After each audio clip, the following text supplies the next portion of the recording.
जय शिवराय मित्रांनो, स्वागत आहे तुमचं नवीन एका व्हिडिओमध्ये. तर आज स्टुडिओवरती आल्याच आपल्याला 2-4 प्रिंट्स काढायचे. तुम्हाला माहिती असेल आपण महाराजांचे वगैरे वेगळे विठ्ठलाचे वगैरे जे स्केच काढले त्याचे प्रिंट्स पण सेल करतो ॲक्च्युली. ते इन्स्टावरती तुम्हाला बघायला मिळत असतीलच. तर त्याचे ऑर्डर्स तसे डेलीचे काही ना काहीतरी ऑर्डर चालू असतात. 1-2, 1-2, 2-4, 5-6 अशा ऑर्डर काही ना काहीतरी चालू असतात. रोज मी तसं तुम्हाला सांगत नाही, कारण तेच मोस्टली होतं ना सारखं. सो आज सकाळी आल्यास मी ते पहिल्यांदा प्रिंट काढून घेतो, त्याचे फ्रेम्स करतो. 2 आपण जे काल फ्रेम्स आणले होते तुम्हाला माहिती असेल, तर त्याच्यात आपल्याला फ्रेम्स ते करायचे. तर ते पटापट पहिल्यांदा काम करून घेतो. A few moments later. मित्रांनो, आपलं फ्रेम वगैरेचं आणि प्रिंटचं काम झालेलं आहे. आता आपल्याला जे काल तुम्हाला दाखवलं होतं मी, हे जे आपण स्केच पॅक केलं होतं A4 साईजचं विदाउट फ्रेमचं, तर ते आपल्याला कुरिअरमध्ये द्यायचं इंडिया पोस्टला. आणि आज ॲक्च्युली 3 ऑक्टोबर आहे. आज नवरात्रीचा पहिला दिवस आहे. तर कदाचित ते बंद आहे का नाही, आय डोंट नो. काल तर बंद होतं 2 ऑक्टोबरमुळे. इकडे मला जाऊनच बघायला लागेल चालू आहे का नाही. ते स्वतः पटापट रेडी होतो आणि पहिल्यांदा ते देऊन येतो, कारण मला वाटतं आज 12-1-2 पर्यंतच ते चालू असतं आमच्या इकडचं इंडिया पोस्टवालं जे पार्सल बेसिकली घेतो ना, जे घेतात ते काउंटर 1-2 पर्यंत चालू असतं. सो सकाळी लवकरच जाऊन यायला लागतं. सो आता हे पटकन मी जाऊन पहिल्यांदा देऊन येतो. चला मित्रांनो, आता संध्याकाळचे ते घड्याळ तर बंद आहे ॲक्च्युली, सेल टाकायचाच विसरतोय त्याच्यामध्ये. सो संध्याकाळचे आता जवळपास वाजले 6:30 आणि दुपारी मोस्टली ब्लॉग केला नाही. स्टुडंट आले होते, क्लासेस वगैरे चालले होते आपले. आणि बाय द वे तुम्ही कमेंट करून सांगा की स्टुडंट सोबत पण ब्लॉग केला पाहिजे का नाही. तुम्हाला जर हवा असेल तर आपण त्याचे पण ब्लॉग्स वगैरे काढत जाऊ, स्टुडंट शिकवतानाचे किंवा त्यांचे रिव्ह्यूज वगैरेचे, किंवा त्यांच्यासोबत जे गप्पा गोष्टी मस्ती वगैरे होतात ते पण मिळते. आधी ब्लॉग्स त्याचं पण काढायचं का नाही ते तुम्हाला कमेंट करून सांगा, तरच मी व्हिडिओ काढेन त्याचे, जर तुम्हाला हवं असेल तर. सो चला आता आपण स्केचला चालू करू. एक डबल फेसचं स्केच आहे ॲक्च्युली, आणि ते आपल्याला एक न्यूली मॅरिड कपल आहेत वाटतं, तर त्यांचं फोटोशूट वगैरेचं फोटो असतात ना, ते ॲक्च्युली दाखवू शकत नाही अजून. त्यांची परमिशन मी घेतली नाही, सो दाखवणार नाही आता तुम्हाला. त्याचं आउटलाईन वगैरे करायचे, आता चालू करायचं बेसिकली. आता स्केच ॲक्च्युली पूर्ण चालू करायचं, सो ते मी आता फटाफट चालू करून घेतो. बाय द वे मित्रांनो, मी बऱ्याच दिवसापासून एक विचार करतो की आपल्याकडे टॅब तर आहेच बेसिकली, तर एक डिजिटल आर्ट वगैरे पण मला शिकायचं बऱ्याच दिवसापासून इच्छा होती, पण ऑर्डर्समुळे म्हणा, व्हिडिओजमुळे टाईम मिळत नव्हता बेसिकली. तर मी विचार करतो डेलीचं 15-20 मिनिटं, अर्धा तास, 1 तास तरी मी काढून रोज डिजिटल आर्ट काय ना काहीतरी मला शिकायचं आहे. ते नेचर ड्रॉइंग वगैरे करतात ना डिजिटली, पेन वगैरे असतो ना तो. पण ते ॲक्च्युली त्याच्यासाठी आपल्याकडे पेन नाही आहे. मी अजून पण पेन घेतला नाही आहे, पण माझ्या एका फ्रेंडकडे तो पेन आहे, ती बोलली आहे. तर तिला मी सांगितलं आहे, तिला मागवलं आहे पेन. सो आत्ता कदाचित ती येऊन देईल किंवा उद्या देणार आहे. सो ते आल्यानंतर आपण ते डिजिटल आर्ट पण आजपासून किंवा उद्यापासून मोस्टली चालू करायचं ट्राय करणार आहे. थोड्या वेळा आता स्केच करतो, त्यानंतर मग टाइम भेटला तर आपण ते चालू करूया. बाकी तुम्हाला काय वाटतं, डिजिटल आर्ट सोपं असतं की स्केच जे मी आता स्वतः करतोय ना, पेन्सिल स्केच वगैरे, ते सोपं असतं की डिजिटल आर्ट सोपं असतं? त्या दोघांपैकी तुम्हाला काय वाटतं, किंवा तुम्ही कधी केलंय का असं डिजिटल आर्ट वगैरे? तुम्हाला काय माहिती असेल तर नक्की मला कमेंट करून सांगा, किंवा तुमच्यापैकी कोणी असेल जो शिकवू शकतो डिजिटल आर्ट वगैरे मला. तर तसा कोणी तुमच्यापैकी असेल किंवा तुमच्या फ्रेंड्समध्ये असेल तर नक्की मला इंस्टाग्रामवरती मेसेज करा. कोणी शिकवणार असेल किंवा कोणी गाईड करणार असेल बेसिकली, तर सो नक्की मला इंस्टाग्रामवरती त्यांनी मेसेज करा.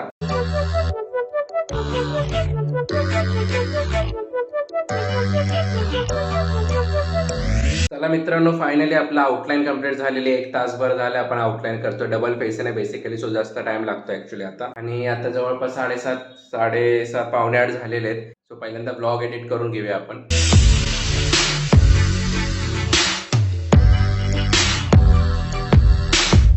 1 hour later. फायनली मित्रांनो, ब्लॉग एडिट झालेलं आहे. अर्धा पाऊण तास मोस्टली आता सध्या लागतोय आपल्याला. आधी 2-2 तास लागायचे ब्लॉग एडिट करायला. आता थोडासा कमी टाइम लागतो, कारण सवय झाली ना बेसिकली आपल्याला. तर ते डेली करून थोडा अर्धा पाऊण तास मिनिमम लागतो आता आपल्याला ब्लॉग एडिट करायला बेसिकली. सो फायनल एडिट केलंय, अपलोड वगैरे करून झालेलं आहे सगळं. उद्या सकाळी 8:30 वाजता तुम्हाला बघायला मिळेल तो ब्लॉग. एनिवेज आता आपण जे डिजिटल आर्टचं मी तुम्हाला सांगितलं होतं ना, ते आता बघतो मी, चालू करतो काहीतरी करायला त्याच्यावरती. म्हणजे व्हिडिओज वगैरे बघून काय मिळतंय का बघूया. बाय द वे तुम्हाला जे सांगितलं फ्रेंडनी, तो पेन मला देणार होती, तर तो पेन तिने दिलाय. एकदा दाखवतो तुम्हाला. हे असा टाईपचा पेन असतो, तो ओपन करून दाखवतो. असा नॉर्मल पेन असतो, जसा आपला नॉर्मलवाला लिहायचा पेन असतो ना, तशा टाईपचा असतो. थोडा मेटलचा पेन असतो, थोडा हेवी वाटतोय थोडासा. मी ॲक्च्युली अगोदर पण यूज केला होता दुसऱ्या कामासाठी, पण ते दुसऱ्या फ्रेंडचा होता. माझ्याकडे स्वतःकडे पेन नाही आहे ॲक्च्युली हा. आणि ह्याच्याकडे असं वरतून आपण असं झाकण काढलं की सॉरी, टोपण काढलं की असं काहीतरी असतं. आता हे सगळं ह्याच्यात वेगळं असतं. हा थोडा चीप क्वालिटीचा असल्यामुळे वरचं असं वेगळं असतं. जर तुम्ही ॲपलचे वगैरे प्रोडक्ट्स यूज करता, ॲपलचा पेन जर घेतलात ना, त्याच्याकडे ॲक्च्युअली जी पेनची टीप असते ना, तशा टाईपचा तो पेन असतो ॲक्च्युअलमध्ये. तो ह्याच्याने आता आपण प्रॉपर असं काय पण ड्रॉ करू शकतो बेसिकली. तुम्हाला दाखवतो एकदा. ती मूव्ह वगैरे करू शकतो इथं काय पण, म्हणजे जे काय आपण टॅबवरती किंवा मोबाईलवरती पण आपण यूज करू शकतो. जसं कुठला ॲप ओपन करायचा असेल, नॉर्मली कसं आपण स्क्रीन टच करून करतो, तसं हे टाईपमध्ये यूज करतो. जसं आता मी यूज करतोय बघू शकता इथे. तर या पेनमुळे बेसिकली आपण प्रॉपर डिटेलिंग्स म्हणा, छोटे-छोटे गोष्टी ज्या असतात ना, डिटेलिंगचा पार्ट वगैरे ते आपण प्रॉपर करू शकतो. हाताने वगैरे करतात काय काय आर्टिस्ट, पण हाताने थोडं जास्त टाईम पण लागतो आणि पेन्सिलसारखं असल्यामुळे प्रॉपर वर्क आपण याच्यावरती करू शकतो. बेसिकली ट्राय करतो मी YouTubeवरती मी व्हिडिओ एक दोघांचे बघितलेले, ते कसे करतात ते बघून बेसिक काहीतरी बनवायला ट्राय करतो. जमतंय का नाही बघूया. आता मला काय आयडिया नाही आहे, कारण फर्स्ट टाईम मी डिजिटल आर्ट असं काहीतरी करणार आहे, म्हणजे सिनरी वगैरे टाईपचं. सो काय आयडिया नाही आहे की कसं जमेल. सो आता फटाफट मी ते बघतो, चालू करतो. आता जवळपास 8:30 वाजलेत तसे. सो बघूया आता पटापट चालू करूया.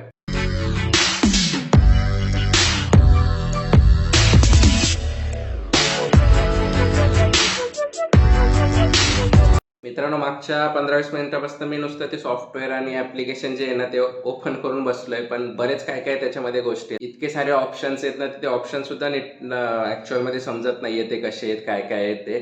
सो मला आता वाटतं की व्हिडिओज बघूनच ते एक शिकायला लागेल किंवा कोणाकडनं तरी शिकायला लागेल ते, कारण नुसतं असं बघून लिटरली ते पूर्ण ब्लँकच होतं की काय करायचं काय नाही करायचं काहीच समजत नाहीये. बरेच वेगवेगळे ऑप्शन्स वगैरे त्याच्यामध्ये आहे, ते ट्राय करतोय. पण स्केचमध्ये कसं असतं की वेगवेगळे पेन्सिल आपण यूज करतो, तर ते फायनल रिझल्ट एकदम शेवटी येतो ना, तर तो माइंडमध्ये आपला फायनल रिझल्ट असतो. सो ह्याच्यामध्ये सुरुवातीला थोडं ते रफ टेक्स्चर किंवा रफ इफेक्टच येणार आहे, तर ते फायनल अजून डोक्यात ते प्रॉपर बसत नाहीये ना, त्यामुळे मला वाटतं थोडीशी गडबड होती. पण बघू आता व्हिडिओ बघून थोडं तर त्यांच्या हिशोबाने ट्राय करायला बघतो, थोडं जमतंय का नाही ते. मित्रांनो, मागच्या अर्धा तास झालं मी आता हे पेंटिंग करतोय. थोडं काहीतरी चांगलं बनवल्यासारखं वाटतंय मला. आपलं काय ते बीच आणि जे समुद्र आणि बीच आणि डोंगर वगैरे असतो ना, तशा टाईपचं काहीतरी एक सिनरीचं बनवलंय मी. हाफच झालंय आताशी. लिटरली त्या व्हिडिओमध्ये बघतोय तर 8च मिनिटं झालेत ते व्हिडिओचे. तर 38 मिनिटाचा तो व्हिडिओ आहे ॲक्च्युली, आणि 8 मिनिटाचं मी बनवतोय, पण ते रिपीट मला बघायला लागते. त्यामुळे जवळजवळ अर्धा तास झाले मी ते करतोय. तुम्हाला एकदा दाखवतो काय बनवलंय ते.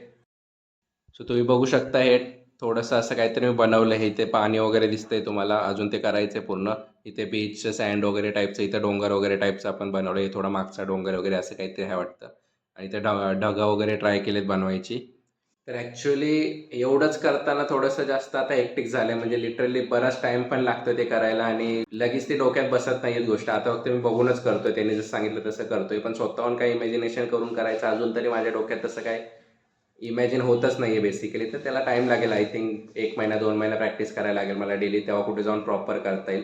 पण एनिवेज मित्रांनो, आता जवळपास वाजलेत 9:15 होऊन गेलेले आहेत आणि आता ऑलमोस्ट आपलं काम झालेलं आहे. प्रॅक्टिस पण ऑलमोस्ट आता बस करतोय. मागच्या 1 तासापासून मी तेच करतोय लिटरली. सो हा ब्लॉग जास्त मोठा आपण करणार नाही. हा ब्लॉग आपण इथंच एंड करूया. मला ब्लॉग आवडला असेल, नवीन मी काय जे शिकतोय ते तुम्हाला आवडलं असेल तर नक्कीच व्हिडिओला लाईक करा. चॅनलवरती नवीन असेल तर सबस्क्राईब करून घ्या. बाकी चला मित्रांनो, भेटूया उद्याच्या ब्लॉगमध्ये. तोपर्यंत स्वतःची काळजी घ्या. Bye bye.